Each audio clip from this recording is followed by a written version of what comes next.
He said, "You know, Damien, why you play up so much?" And I said, "Why is that?" He goes, "Because you're smart. But you think you're smarter than the system, and you're not. The system's dealt with many people like you."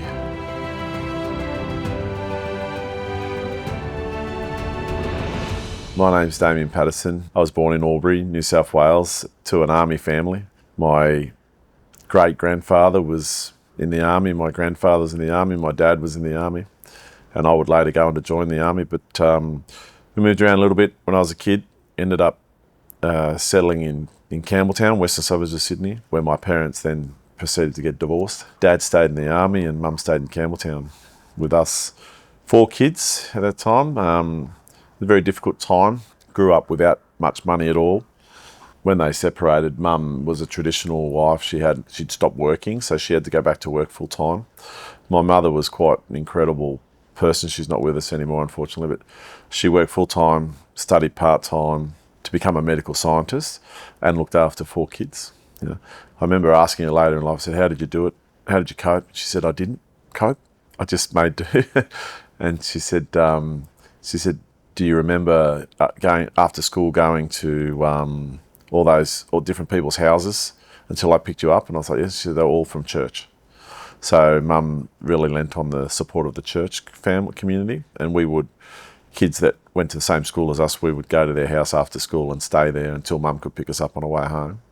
I remember coming home to be nothing in the fridge, nothing in the cupboard. You know, often we'd have pancakes for dinner or French toast, because that's all that Mum could muster sometimes. And I remember being at the supermarket with Mum and watching her with a calculator and notepad and pen, and having to put things back on the shelf at the end, and being really embarrassed about it as a kid. But also that, I think, some of my financial success that I had later in life, that really drove me, because I was like, I never want to be in that situation. So. And often a lot of people that are very successful financially come from nothing. And so it might even be a curse in some ways to be born into a family where everything's given to you, because you don't really get given that gift of drive and determination. So yeah, I basically grew up there. I did go and try and live with my father for a short period of time. That didn't work out very well, so I went back to Campbelltown. I was going off the rails a fair bit in my early teens, getting involved in lots of sort of petty juvenile offences, we might call them. And then it was decided that I needed to join the Army Cadets to put me on the straight and narrow. I didn't know it at the time, but there was lots of conversations going on behind my back. And the founder of that cadet unit was a Vietnam veteran. He'd actually been in the Navy, and then transferred it was in the Army Reserve after Vietnam, but it was an Army Cadet unit in Campbelltown, 218. RCU, as it was called then, Regional Cadet Unit, is now Army Cadet. It still exists today. And that was where I met, some strong mentors who put me on the straight and narrow. And like John Weir, for example. He was just a good man who was posted to the nearby army barracks and wanted to help kids. And I'm not sure, maybe he was paying forward something that was done for him when he was younger as well, but very, very good.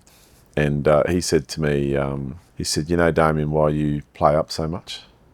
And I said, "Why is that?" He goes, "Because you're smart. And but you think you're smarter than the system, and you're not. The system's dealt with many people like you." And he goes, "Here's what's going to happen." He goes, "You've got leadership opportunity. Here's what's going to happen from now on in." He goes, "When I say jump, you're going to say how high. And if I hear any more about you disrespecting your mother or leaving your room a mess or anything like that, you'll answer to me." And then he said, "But you do what I say, and I'll make sure that you get promoted quickly through this cadet unit, and I'll teach you everything you need to know." And to a young teenage kid whose father wasn't around as much as he would have liked, as both of them would have liked, myself and my father, that was actually music to my ears, not the opposite, And so I did jump through hoops for that bloke. The end state of that is I ended up going through that whole system and getting accepted direct entry to Duntroon. So marched into Duntroon on the 8th of July 1996, which at that time was towards what we now know at the end of an era of peace in the Australian Army. There hadn't been any real significant deployments since Vietnam. which ended, I think, in 75.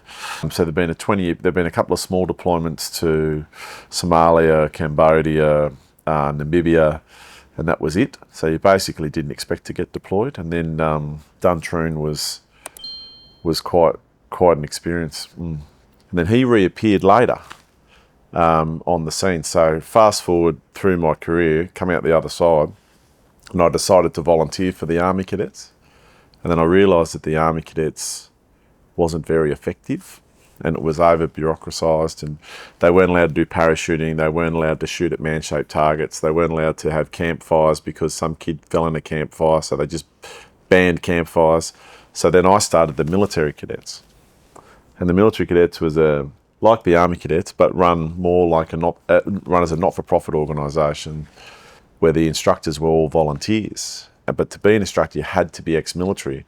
Ironically, unlike the Australian Army Cadets, where you can be anyone and they'll put you on a course. So we had a competitive advantage in the fact that we had, real soldiers and sailors and air people as our instructors, and it became a raging success. And in 3 years, it went from nothing to 7 units with about 400 kids and over 70 instructors all around Queensland. But anyway, I was at this camp, and this bloke showed up, and he's hobbling around on one leg, and he had lost his leg. And I went up to him, and I saw it, and his name was Weir. And I said, you John Weir? And he goes, yeah, I am. And I said, well, you may not remember me, but in 1993, you grabbed me by the ear and put me on the straight and narrow, and I got a lot to thank you for. And he thought about it. And this guy had been volunteering for cadets for years and years and years.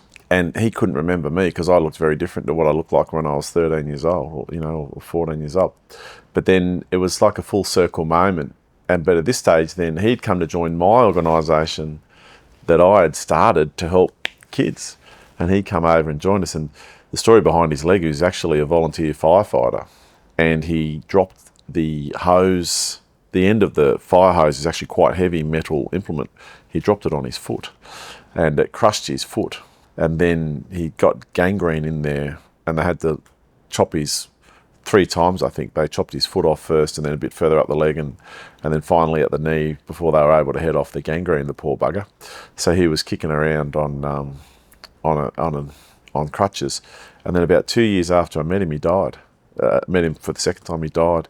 And I just thought it was a full circle moment, Yeah, so I think that was a bit of a sign, but a couple of thousand kids have done that program now, and there's I actually rang the commander of the Australian Army Cadets. I said, look, we've started this organisation, and I just want you to know, we're not rebelling, we're in parallel, and we're doing it a different model. And I won't say this gentleman's name, and I said, I just want you to know that you've got a direct line to me if you want to talk to me about it. And then he said, Damien, the first thing is that if my instructors knew I was talking to you, I would have a mutiny on my hands, because people are well aware of what you've started and well aware of what you're doing.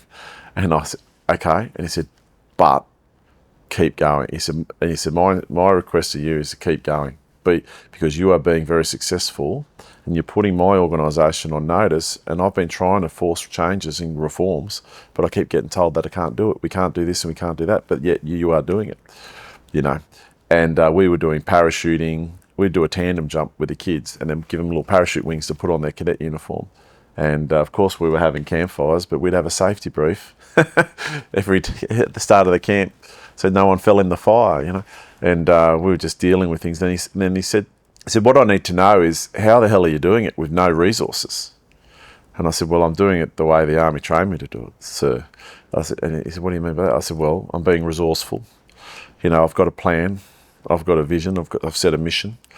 I'm recruiting. These people don't want to do it for money. They want to do it to help kids, And I went and did a deal with the local Army disposal store to provide the kit at a discount rate. And I've been getting sponsors, RSL clubs, and government levels of government. Local members who have funds to contribute to community organisations, and put a bit of money in myself, and I'm making it happen. And he's like, it's amazing. Yeah. And then that guy then went to the Deputy Chief of Army and said, you know, they had a conversation, and then he was replaced with a new brigadier, and that brigadier rang me and said, Damien, I'm coming to see you. And he came up to Brisbane. He asked me the same question, how are you doing it? You know, and I gave him the formula. And since then, the Australian Army Cadets have had some massive reforms, which myself and my instructors, all the people who volunteered to help me, deserve some credit for, because just a little bit of healthy competition forced them to fix their act up a bit. And as a result, kids benefited from it, so that's a win. Yeah. So what actually happened was we got about 3-4 years into it, and then my life kind of went to shit a bit. And I had a nervous breakdown. I had a really bad year, and I had a nervous breakdown. My mother died. I had to take in a wayward family member, a teenager who needed a lot of energy and effort. Had some things not go well in business. A few people try and screw me over and not pay me for things, and so something had to give. And so I resigned as the president of the military cadets and handed over to somebody else. But at the same time, the commander of the Army Cadets came to me and said, I want to make all of your cadet units Army Cadet units. And I said to him, well, it's not that simple, because we're an association, we're an incorporated association, so our members vote. And I said each of the units would have to vote whether they want to take that offer or not. So if you put an offer on the table, then I'll let them all decide. And I said also I'm leaving, so the new president will have to, steward this through. So what ended up happening was 3 of the 7 units took the opportunity. They are now Army Cadet units. And so the Army came in and said, look, we'll pay the instructors, we'll provide you all your kit, you'll be fully fledged cadet units. They saw that as the better on balance. The other 4 didn't see it. They preferred to stay independent. And those other 4 units ended up sort of being a bit more independent, but they're still affiliated with each other. So that's what's happened to that organisation. But I think it did its job, which was ultimately either fix or replace the Army Cadets. so it was like, well, and I said that to the commander of the Army Cadets. I said, well, we're just going to keep growing until such time as, we're giving people a choice. And yeah, so it was a bit unconventional. Some people might say it was disloyal of me to go and set up a rival organisation. My answer to them is I tried to be involved in the Army Cadets, and I was told that I would need to go back to being a unit admin and go through the ranks again and reform. I thought it would take me 20 years to reform that organisation, taking that path.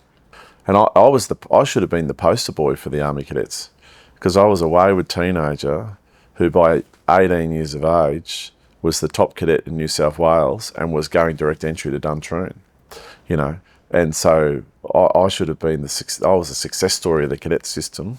And then I was in the regular army, and I led soldiers in war, and I'm pretty sure I could keep some kids alive on a weekend bivouac. But no, they wanted me to go back to the beginning and go through the whole promotion system, and it was just ridiculous. And I saw the Army Cadets do that to a lot of veterans. A lot of veterans would show up wanting to help and get treated very poorly by the Army Cadet system, and in particular at the unit level by those instructors who hadn't been in the real army.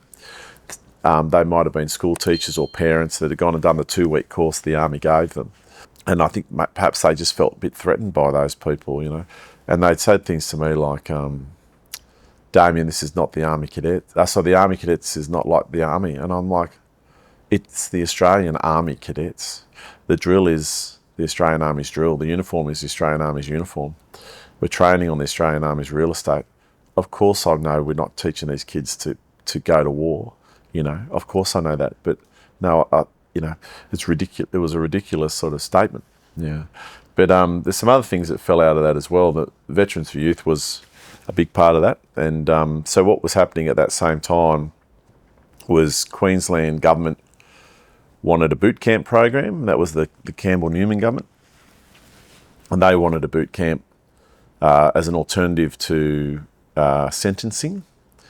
And so the local members of all our cadet units were coming to me and saying, Damien, we need a man like you to run this boot camp for the government. I said, well, sure, I'm happy to do that. Give me some money. And away we'll go. We'll get it done, no problem at all. And then they said, well, it doesn't work like that. I said, what do you mean? They said, well, we have to have a tender process, and we'll put a tender out and you'll have to bid for it. I'm like, okay, that's going to cost me time and money. Do I get any assistance with it? Well, no. I'm like, well, this is ridiculous. And I said, well, there's a process we need to follow. I said, okay, well, I'm based in Brisbane. Have you got any tenders in Brisbane? I said, no, we don't. I was like, well, you guys are nuts. And so it's got me thinking about it. And then I started putting my mind to it, and I thought, and then they got voted out. The Newman government got, voted in with a raging success. And, I think they had all but 7 seats in Parliament. And then one term later, they got voted out in the exact opposite, where they had only 7 seats left. And then the Labor government came in. So I thought, well, we'll have a crack at this anyway. So I put together a program called Veterans for Youth, and I put a substantial amount of my own money into getting it going. And it was a very, very successful. Some teething problems at first while we worked out the best way to do things. But eventually it got to the point where it wasn't financially viable, and the Labor government of Queensland were not interested in the slightest in the program. And I managed to get in front of the then Attorney General of Queensland, and had a 45-minute conversation with that person. And they said to me, boot camps don't work, and we're not going to support a failing business, quote unquote. And I said, first of all, the reason why I'm coming to you is the government should run it, because it shouldn't be commercial. And basically, to run the camp, it costs a lot of money. And I ended up shutting it down after 800 kids did the program, but I shut it down because there was a lot of risk associated with it. The first risk was that it was financially a drain, and that if we kept going, that could have been a problem. The second risk was more about child safety, and also instructor, so if a child got hurt, or if an instructor, a bad person slipped through our filtering process, and they did something to one of the children, which is unfortunate in a lot of youth organisations, with a long history of that happening. And so we were very thorough about it, but it was still quite concerned. And then the other thing is, when you run a camp for kids, it's 24/7 on call. And so we were using volunteers, but it's very hard to run a program like that. And there's an industrial relations risk, where it was a part-time volunteer thing, but eventually at some point people were going to say, look, is this some sort of job, or is the legislation slightly? So I thought, you know what, this is something the government should do. So I shut it down. Now, it does live on in other ways. There's some guys who worked with us, who work for me, who've gone and set up their own programs, and they're doing quite well from what I can see. And I wish them all the best. And I commend them for doing it. But again, that was quite good. So in terms between the military cadets and Veterans for Youth, I'm not involved in either of those organisations anymore. But I think I've paid forward sufficiently the support that I was given as a kid. Yeah.